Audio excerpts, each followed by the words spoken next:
টঙ্গীর তুরাগ নদের তীরে বিশ্ব ইজতেমার প্রথম পর্বের দ্বিতীয় দিনে ফজরের নামাজের পর থেকেই চলছে বয়ান। বয়ানে ইসলামের নানা বিষয়ে করা হচ্ছে আলোচনা। এছাড়াও মুসল্লিরা নিজ নিজ নির্দিষ্ট খিত্তায় জিকির আর ইবাদত বন্দেগীতে সময় পার করছেন।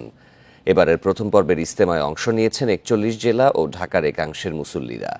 এছাড়াও আছেন বিদেশি মুসল্লিরাও। সার্বিক ব্যবস্থাপনায় সন্তোষ জানিয়েছেন তারা। নিরাপত্তায় আইন শৃঙ্খলা বাহিনীর প্রায় ১০,০০০ সদস্য নিয়োজিত আছেন। বসানো হয়েছে ৩০০-র বেশি সিসি ক্যামেরা। মুসল্লিদের যাতায়াতের সুবিধা দিতে শুক্রবার থেকে চলছে ১৪টি বিশেষ ট্রেন। তুরাগ তীরে আখেরি মোনাজাতের মধ্য দিয়ে কাল শেষ হবে বিশ্ব ইজতেমার প্রথম পর্ব। এরপর পর্যায়ক্রমে দ্বিতীয় ও তৃতীয় পর্ব অনুষ্ঠিত হবে।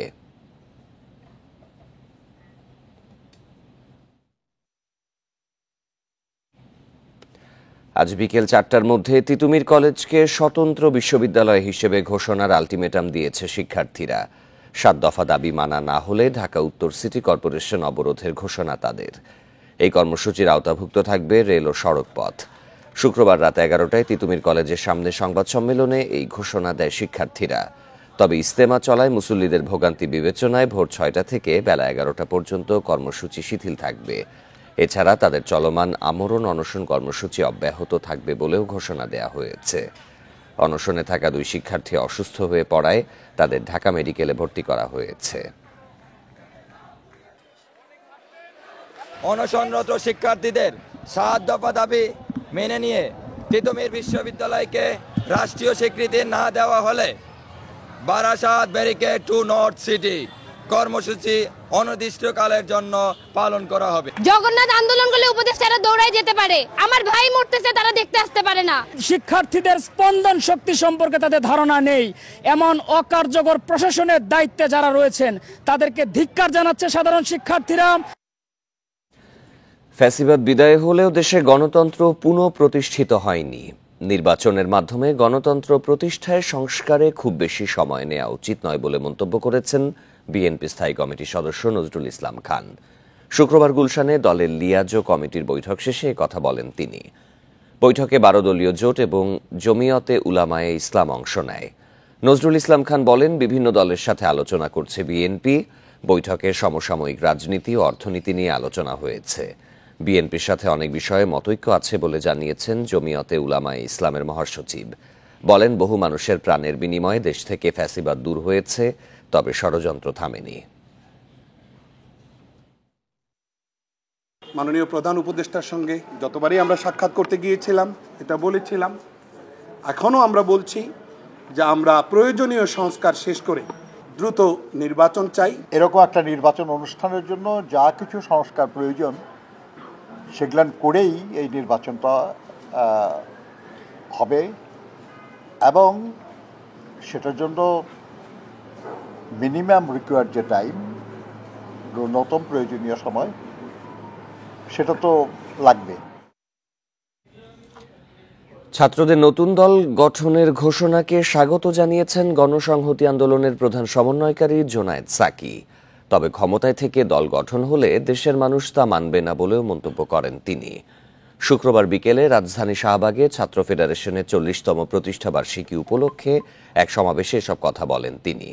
জোনায়েদ সাকি আরও বলেন, নতুন রাজনৈতিক বন্দোবস্ত করতে হবে জনতার কাতারে দাঁড়িয়ে। ছাত্র জনতার আত্মত্যাগে দেশ স্বৈরাচার মুক্ত হলেও সরকারের নানা স্তরে আওয়ামী লীগের দোসররা ঘাপটি মেরে আছে বলে অভিযোগ করেন তিনি। সরকারের দিকে আঙুল তুলে সাকি বলেন, আন্দোলনে আহতদের ভালো চিকিৎসা হচ্ছে না, জনগণের জানমালের নিরাপত্তাও নেই। দেশ চালাতে প্রয়োজনে রাজনৈতিক দলগুলো সহযোগিতা নেয়ার আহ্বান জানিয়ে তিনি বলেন, বিপ্লব কোনোভাবেই ব্যর্থ হতে দেয়া যাবে না।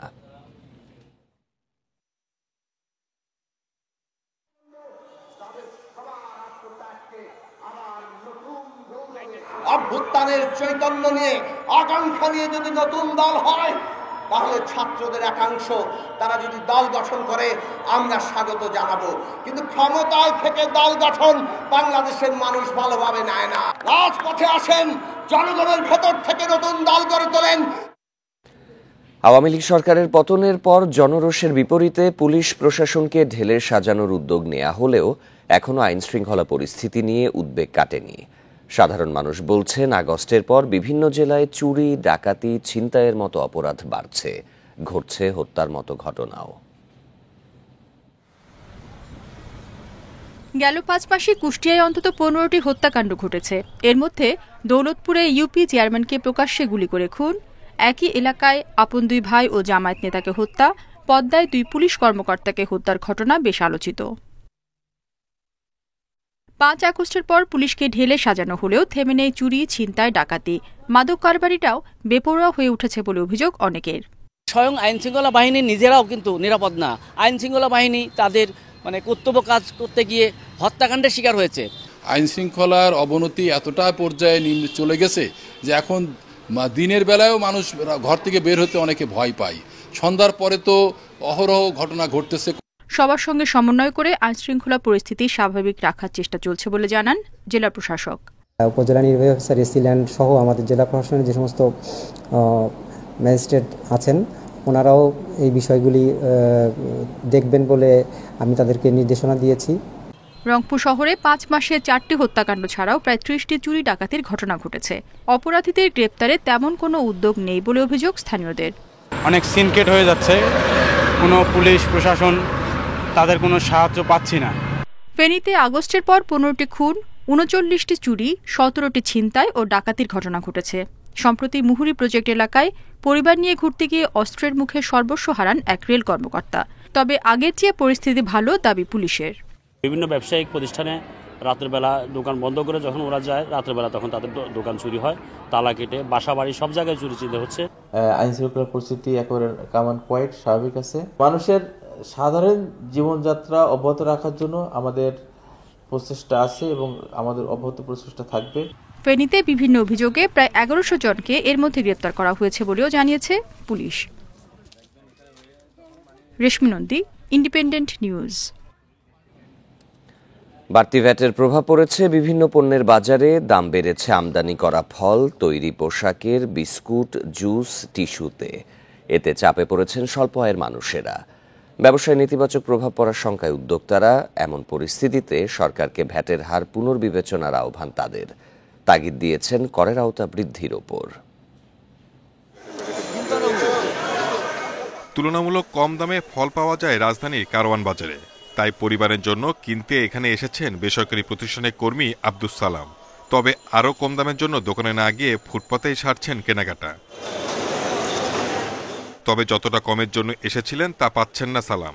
সম্পূরক শুল্ক 20 থেকে 30% হওয়ায় বেড়ে গেছে আমদানি করা ফলের দাম।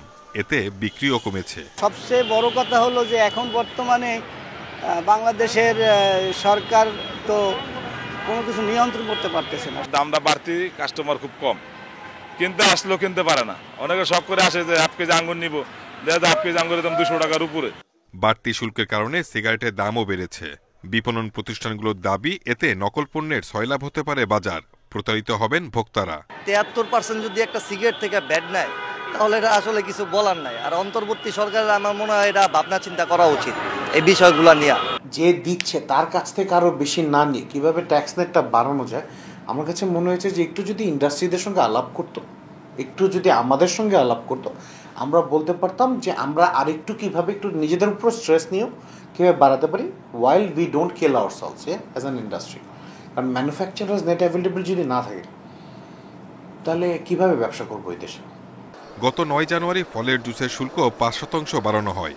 Biscuit, cake, tissue, tomato sauce সহ বেশ কিছু পণ্যে ভ্যাট বাড়ানো হয় 10%। আর ব্র্যান্ডের পোশাকের ভ্যাট 7.5% থেকে বাড়িয়ে করা হয়েছে 10%। দাম বেড়েছে এসব পণ্যেরও। Shahid Ahmed, Independent News, Dhaka. পাঠ্যবইয়ে আদিবাসী গ্রাফিতি পুনঃস্থাপন, এনসিটিবি ভবনের সামনে হামলার আসামিদের গ্রেপ্তার ও সাংবিধানিক স্বীকৃতি না দিলে লং মার্চের হুঁশিয়ারি দিয়েছেন আদিবাসী নেতারা। শুক্রবার কেন্দ্রীয় শহীদ মিনারে এক গণসমাবেশে 12 দফা দাবি জানান নেতারা। বৈষম্য না কমলে পাহাড়ি জনগোষ্ঠীর ক্ষোভ আন্দোলনে রূপ নিতে পারে বলেও আশঙ্কা তাদের। পাঠ্য বইয়ের মলাটে আদিবাসী লেখা গ্রাফিতি পুনঃস্থাপনের দাবিতে একাট্টা আদিবাসী জনতা শুক্রবার দুপুরে কেন্দ্রীয় শহীদ মিনারে গণসমাবেশ করে আদিবাসী ফোরাম। ঘটে সমতল ও পাহাড়ি জনজাতির মিলন মেলা। কেউ এসেছেন সংগ্রামের প্রতীক তীর ধনুক নিয়ে, কেউ বা স্বজাতির সাজে। দাবি একটাই, আদিবাসীদের ওপর বৈষম্য বন্ধ। সমাবেশে আদিবাসী নেতারা বলেন, সাম্য ও বহুত্ববাদের ভিত্তিতে রাষ্ট্র গঠন জুলাই আন্দোলনের চেতনা, কিন্তু বিগত সরকারের মতো আদিবাসীদের উপর দমন পীড়ন অব্যাহত রয়েছে। বিচ্ছিন্নতাবাদী তকমা দেবেন না, সংবিধান বিরোধী তকমা দেবেন না, আমরা বিচ্ছিন্নতাবাদী নই। এনসিটিভি ভবনের সামনে হামলার শিকার রুবাইয়া শ্রেষ্ঠা তঞ্চঙ্গা ও ডন জেত্রা অসুস্থ অবস্থায় হাজির হন মঞ্চে, জানান দাবি আদায় না হলে বৃহৎ আন্দোলন গড়ে উঠবে। আপনারা থামবেন না, আপনারা জানুন, আপনারা সচেতন হন, আপনারা সচেতন করুন মানুষকে। আমরা আমাদের সংবিধান স্বীকৃতি আদায় করে তবেই গড়ে ফিরবো। এতদিন আমাদের জীবন দিতে হয়, আমরা জীবন দেওয়ার জন্য প্রস্তুত আছি। সমাবেশে জনসংহতি সমিতির পক্ষ থেকে বলা হয়, বৈষম্য না কমলে যে কোনো সময় ফুঁসে উঠতে পারে আদিবাসীদের নতুন প্রজন্ম। লড়াইয়ের পন্থা অনেক প্রকার হতে পারে। জনসংহতি সমিতির পক্ষ থেকে বৃহত্তর আন্দোলন ঘোষণার মধ্য দিয়ে পার্বত্য চট্টগ্রামের প্রয়োজন বোধে আর একবার সশস্ত্র আন্দোলন হতে পারে। বন্ধুরা আমার, সমাবেশে প্রগতিশীল নেতারা বলেন, রাজনৈতিক নেতাদের কাছে সাংবিধানিক স্বীকৃতির জন্য সুপারিশ করতে পারে অন্তর্বর্তী সরকার। পার্বত্য চুক্তি বাস্তবায়ন আমাদের সংবিধানের স্বীকৃতি, আগামীতে যারা ক্ষমতায় আসবে তারা মানতে বাধ্য হবে। এই সুপারিশ আপনারা করে যান। উপদেষ্টা পরিষদের প্রায় 100% সদস্য কোনো না কোনো সময় আদিবাসী দাবির প্রতি, আদিবাসী পরিচয়ের প্রতি সম্পূর্ণ সংহতি প্রকাশ করেছেন, তাহলে তারা কেন প্রকাশ্যে সেটি বলবেন না? সংসদে আদিবাসীদের বিশেষ আসন বরাদ্দ সহ 12 দফা দাবি জানানো হয় সমাবেশে। Shahriar Anirban, Independent News, Dhaka. রাজধানীর জলাশয় থাকার কথা 12 ভাগ, অথচ দখল দূষণে তা দাঁড়িয়েছে 3 ভাগের নিচে। এতে বাড়ছে জলজট। এ অবস্থায় 19টি খাল ও কড়াইল লেক উদ্ধারের উদ্যোগ নিয়েছে সরকার। 1 ফেব্রুয়ারি শুরু হবে অভিযান। 35 কোটি টাকার এই প্রকল্প শেষ হলে রাজধানীবাসী সুদিন ফিরবে বলে আশা পরিবেশ ও স্থানীয় সরকার উপদেষ্টার। গত বছর 400 কোটি টাকা খরচে পুনরুদ্ধার হয় মান্ডা খাল। তবে বছর না ঘুরতেই সেই পুরনো চিত্র। হচ্ছে বাড়িঘর, দোকানপাট, উৎসে ফেলা হচ্ছে মাটি। একই অবস্থা সবুজবাগ, কোনাপাড়া, মানিকদিয়া অংশে। দখলদারদের চাপে পিষ্ট হচ্ছে রামপুরা ও রূপনগর খাল। জিরানি, মান্ডা, শ্যামপুর ও কালুনগর খালের সীমানা চূড়ান্ত কাজ প্রায় শেষ। তবে এখানেও দখলদার কয়েক হাজার। প্রতি বছরই নিয়ম করে শুরু হয় খনন, কিন্তু ফল এখনও অধরা। 19টি খালের কথা বলেছি, সেখানে বিশেষ করে কালুনগর এবং মান্ডা এবং রূপনগর খাল, এই তিনটায় অনেক দখলদার আছে। দীর্ঘ সময় ধরে খাল উদ্ধারের নামে খালি আমরা স্টেটমেন্টগুলো দেখেছি, কোনো ইনিশিয়েটিভ আমরা আসলে নেই। খালের ময়লাগুলা বের করে খালের পাড়ে আবার রেখে দেওয়া হয়েছে। তো সুতরাং এই প্র্যাকটিসটা যেন এবার না হয়। রাজধানীর এই খাল ভরাটের বড় কারণ আবাসিক বর্জ্য, পাশাপাশি সুরেজ লাইনে পলিথিন পড়ায় আরও তীব্র হয় জলজট। সবচেয়ে বড় চ্যালেঞ্জ হবে খালে যে সিওয়েজের কানেকশনগুলো আসছে, এইগুলোর কি করব, সেটা আর এখনো আমরা কোনো উপায় খুঁজে পাইনি। আমরা চেষ্টা করব খালের পাড়ে যেখানে জমি আছে সেখানে গাছ লাগিয়ে দিতে, সেখানে অ্যাগ্রো ইকোলজি করতে। ঢাকার 2 সিটির নিয়ন্ত্রণে প্রায় 50টি খাল। 35 কোটি টাকায় এর 19টি উদ্ধারে উদ্যোগ নিয়েছে মন্ত্রণালয়। প্রাথমিকভাবে 6টিতে অভিযান 2 ফেব্রুয়ারি। কয়েকটা মন্ত্রণালয় যৌথভাবে কার্যক্রম নিয়েছে, যেটা আগামী 2 তারিখ সকালবেলা উদ্বোধন হবে আপনার বাউনিয়া খাল এলাকা। 6টা খাল প্রথম পর্যায়ে নেওয়া হয়েছে, এর মধ্যে ঢাকা নর্থের 4টা এবং ঢাকা সাউথের 2টা। উত্তর ঢাকার পানি নিষ্কাশনে কড়াইল লেকের বিকল্প নেই, তাই এখানেও খনন ও দখলমুক্তের অভিযান শুরু হচ্ছে ফেব্রুয়ারিতেই। Shahriar Anirban, Independent News, Dhaka. উত্তরের জেলাগুলোতে এখনও রয়েছে শীতের দাপট। সকাল 6টায় পঞ্চগড়ে তাপমাত্রা 10 ডিগ্রি সেলসিয়াস রেকর্ড করেছে আবহাওয়া অফিস। শীত পরিস্থিতির আরও খবর জানাতে পঞ্চগড় থেকে যোগ দিচ্ছেন সহকর্মী শফিকুল আলম। শফিকুল, আজকে তাপমাত্রা তো 10 ডিগ্রি রেকর্ড করা হয়েছে, শীতের প্রকোপ এখনও দেখা যাচ্ছে পঞ্চগড়ে, সার্বিক পরিস্থিতি জানাবেন। জি, আমি যদি তেঁতুলিয়া আবহাওয়া অফিসের তথ্য বলি, তাহলে পঞ্চগড়ে টানা 4 দিন কিন্তু মৃদু পর্যায়ে শৈত্যপ্রবাহ বয়ে চলেছে। তার কারণ আজকে সকাল 6টায় সর্বনিম্ন তাপমাত্রা রেকর্ড করা হয়েছে 10 ডিগ্রি সেলসিয়াস। এটি কিন্তু গত বুধবার রেকর্ড করা হয়েছিল 10 ডিগ্রি সেলসিয়াস। এরপর থেকে আমরা দেখেছি সর্বনিম্ন তাপমাত্রা 9 থেকে 10-এর মধ্যেই এই টানা 4 দিন ধরে। বলা হচ্ছে যে 8 থেকে 10 সর্বনিম্ন তাপমাত্রা থাকলে তাহলে ওই এলাকা দিয়ে মৃদু পর্যায়ে শৈত্যপ্রবাহ বয়ে চলে। আমরা আসলে এর প্রভাবে দেখছি প্রতিদিন বিকেল থেকে, আমি যদি আপনাদের একটু দেখানোর চেষ্টা করি, প্রতিদিন বিকেল থেকেই কিন্তু ঘন কুয়াশায় গোটা এলাকা ঢেকে থাকে।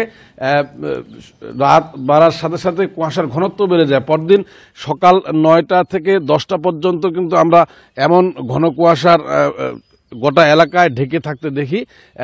10টা 11টার পর থেকেই সূর্যের মুখ দেখা গেলে কিন্তু কিছুটা জনমনে স্বস্তি ফিরে।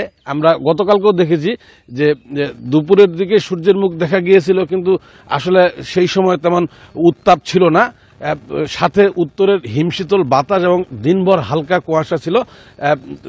এই কুয়াশার সাথে বাতাসের কারণেই কিন্তু মাঘের যে হাড় কাঁপানো শীত, সেই শীত অনুভূত হচ্ছে। আর এবার আমরা আসলে দেখেছি যে প্রায় প্রতিদিনই কিন্তু রোদ থাকছিল, কিন্তু যারা আসলে সকালেই কাজে যোগ দেন, যারা দিনমজুর শ্রেণীর মানুষ, খেটে খাওয়া মানুষ, রিক্সা ভ্যান চালক, ইজি বাইক চালক, যারা কৃষি শ্রমিক, চা পাতা শ্রমিক, পাথর বালি শ্রমিক, তাদের কিন্তু আসলে সীমাহীন দুর্ভোগ আমরা দেখতে পাচ্ছি। তার কারণ এই যে পাথর শ্রমিক, বালু শ্রমিক রয়েছে, তারা আসলে কিন্তু নদীর হাঁটু জলে নেমে কিন্তু তারা সকালবেলায় পাথর এবং বালু সংগ্রহ করে থাকে।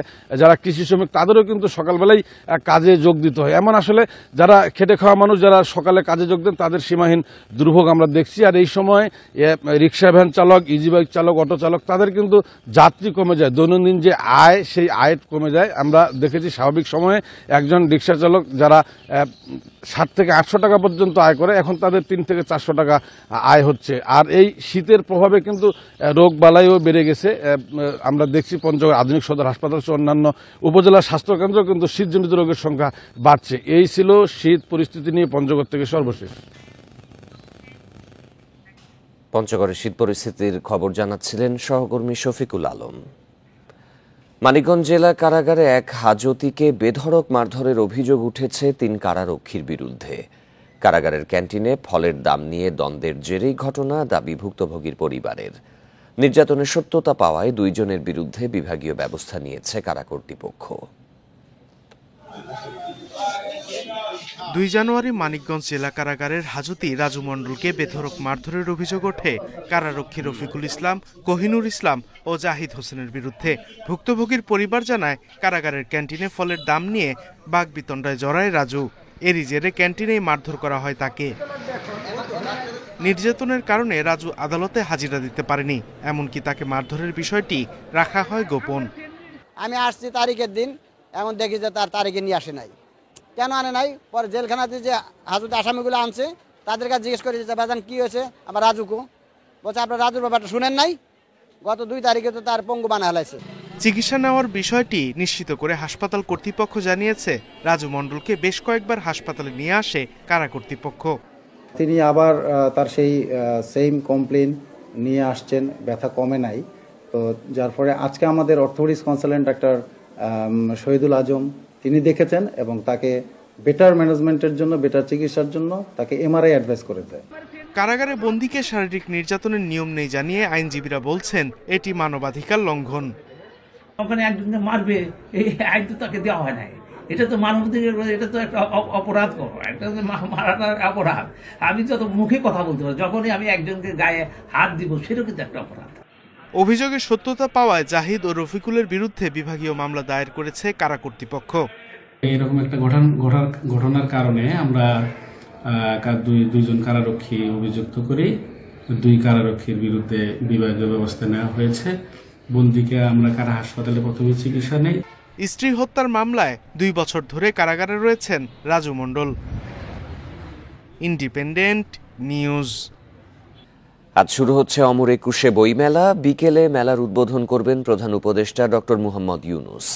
প্রকাশকরা বলছেন, রাজনৈতিক পট পরিবর্তনে লেখকদের মাঝে ফিরেছে বাকস্বাধীনতা, তাই এবার মেলায় মিলবে সব মতাদর্শের বই, বাড়বে পাঠক সমাগম। ফেব্রুয়ারি মানেই যেন নতুন বইয়ের ঘ্রাণে পাঠকদের মন জুড়ানো বইমেলা প্রাঙ্গণ। সোহরাওয়ার্দী উদ্যানে চলছে শেষ মুহূর্তের প্রস্তুতি। স্টলগুলোতে ট্রাকে ট্রাকে আসছে বই, সেগুলো পাঠকদের জন্য সাজাতে ব্যস্ত স্টলের কর্মীরা। কোথাও চলছে রং তুলির কাজ। প্রকাশনীর ধরন অনুযায়ী কেউ ফুটিয়ে তুলছেন গ্রামীণ সংস্কৃতি, কেউ বা আবার ধর্মীয় আদর্শ। গত বছরের চেয়ে ৭৩টি স্টল বেড়ে মোট স্টলের সংখ্যা বেড়ে দাঁড়িয়েছে ৭০৮টি। প্রকাশকরা বলছেন, এবার জুলাই অভ্যুত্থানের মধ্য দিয়ে স্বাধীনতা ফিরেছে প্রকাশনা অঙ্গনে। মুক্তভাবে লিখতে পেরেছেন লেখকরাও। আসছে সকল মতাদর্শের বই, তাই পাঠক সমাগম হবে অন্যবারের চেয়ে বেশি। আমরা আশা করি যে এবারের মেলা বিগত ১৫ বছর যে স্বৈর শাসকের যে মেলাটা ছিল তার চেয়ে একটা ডিলাইটফুল একটা সুন্দর মেলা হবে। আরো ভিন্ন মতের মানুষদেরকে নিয়ে আমরা আরো ভালোভাবে কিছু দেখতে পারবো। আমাদের যে সৃজনশীল বা ইসলামিক যেটাই আমরা বলি, টোটালটার একটা কম্বিনেশন দেখা যাবে, যেটা আমাদের বাংলা এসব বিশ্ব পরিচয় বইয়ে যেগুলো আমরা আমাদের থেকে হাইড রাখা হয়েছে, তো এই জিনিসগুলো সামনে আসছে। এদিকে মাসব্যাপী বইমেলায় প্রতিদিনই হাজারো মানুষের নির্বিঘ্ন সমাগম ও নিরাপত্তা নিশ্চিতে কাজ করছে পুলিশ। বাংলা একাডেমি তাদেরকে আমরা রিকোয়েস্ট করছি যে এরকম কোনো বই যেন স্টলে না আসে এবং কোনো বইয়ের ভিতরে এই উস্কানিমূলক কথা লেখা আসে, এটার জন্য ওরা স্ক্যানিং করে ভেটিং করে স্টলে উপস্থাপন করেন। মেলায় নতুন সাজে সেজেছে শিশু চত্বর। সেখানে অংশ নিয়েছে ৭৪টি স্টল। মিলবে শিশুদের জন্য গল্প, কবিতা ও নানা শিক্ষণীয় বই। প্রতিবারের মতো বইমেলার প্রথম দিনে এবারও অসম্পূর্ণ থাকছে অনেক স্টলের কাজ। তবে জুলাই অভ্যুত্থান পরবর্তী প্রথম এই বইমেলা পাঠকদের নতুন কিছু উপহার দিবে, এমনটাই প্রত্যাশা সবার। ইকরামুল কবির, ইন্ডিপেন্ডেন্ট নিউজ, অমর একুশে বইমেলা, ঢাকা। ঢাকা আন্তর্জাতিক বাণিজ্য মেলা শেষ হলেও রপ্তানি আদেশ কত এসেছে সে বিষয়ে ইপিবির কোনো ধারণা নেই বলে জানিয়েছেন বাণিজ্য উপদেষ্টা শেখ বশির উদ্দিন। তবে গতবারের চেয়ে এবার ৫০% বেশি ভ্যাট আদায় হয়েছে বলেও জানান তিনি। পর্দা নামল ২৯তম ঢাকা আন্তর্জাতিক বাণিজ্য মেলার। শেষ দিন হওয়ায় দর্শনার্থী উপস্থিতিও ছিল চোখে পড়ার মতো। বেলা বাড়ার সাথে সাথে ভিড়ও বাড়ে আরও। মেলায় ইলেকট্রনিক্স পণ্য, গৃহস্থলী পণ্যের স্টলে ক্রেতাদের আনাগোনা ছিল বেশি। নতুন ডিজাইনের বাহারি সব পণ্যের সাথে নানা অফারও দিচ্ছেন ব্যবসায়ীরা। তবে পণ্যের গুণগত মান নিয়ে সংশয়ে ক্রেতারা। আমরা বাইরে যে পণ্যগুলো পাই সেগুলোই যদি এসে মেলাতে পাই তাহলে তো মেলাতে আসার কোনো প্রয়োজন হয় না। মেলাতে দরকার এক্সক্লুসিভ কালেকশন, যেগুলো দেখে মানুষের মনও ভালো লাগবে, কেনাকাটাও করবে। অবশ্যই মান উন্নয়ন করা উচিত, কেননা নতুন যদি কোনো মাল না আসে তাহলে আমরা এখানে কি দেখব? এখানে তো এই মাল অন্য জায়গায় অ্যাভেলেবেল। ইলেকট্রনিক্স ইন্ডাস্ট্রিতে এই যাবৎকালের অবিশ্বাস্য অফার নিয়ে এসেছি, যেটা আমরা বলছি যে কোটিপতি অফার, পাশাপাশি অবাক অফার। কিছু কিছু পণ্যে আমরা অলমোস্ট 55% ডিসকাউন্ট দিয়েছি। প্রতি বছর মেলা শেষে রপ্তানি আদেশের তথ্য জানানো হলেও এবার তা জানায়নি আয়োজক সংস্থা রপ্তানি উন্নয়ন ব্যুরো। তবে মেলায় গতবারের চেয়ে ৫০% বেশি ভ্যাট আদায় হয়েছে বলে দাবি বাণিজ্য উপদেষ্টার। রপ্তানি আদেশের ওই রকম সম্ভাবনা আছে বলে আমার মনে হয় না। আমার কাছে শুধু এইটুকু তথ্য আছে যে গতবারের থেকে আমাদের এখানে 50%-এর বেশি ভ্যাট কালেকশন হয়েছে। তো সেটাকে যদি আপনারা রেফারেন্স হিসেবে নেন তাহলে আপনারা ধরতে পারেন 50% বিক্রয় বৃদ্ধি পেয়েছে। এবারে মেলায় ছোট বড় মিলিয়ে মোট ৩৪৩টি স্টল প্যাভিলিয়ন অংশ নিয়েছে, যার মধ্যে বিদেশি প্রতিষ্ঠানের স্টল ১১টি। Shahid Ahmed, Independent News, Dhaka. সুনামগঞ্জে ফসল রক্ষা বাঁধে নির্মাণ কাজে অনিয়মের অভিযোগ তুলেছেন স্থানীয়রা। বিশ্বম্ভরপুর উপজেলায় খরচার হাওরে মাটির বদলে দেয়া হচ্ছে বালু ও জ্বালানিতে ব্যবহৃত কালো মাটি। এতে ঢলের পানি তোড়ে বাঁধ ধসে যাওয়ার শঙ্কা করছেন কৃষকরা। দ্রুত ব্যবস্থা নেয়ার দাবি তাদের।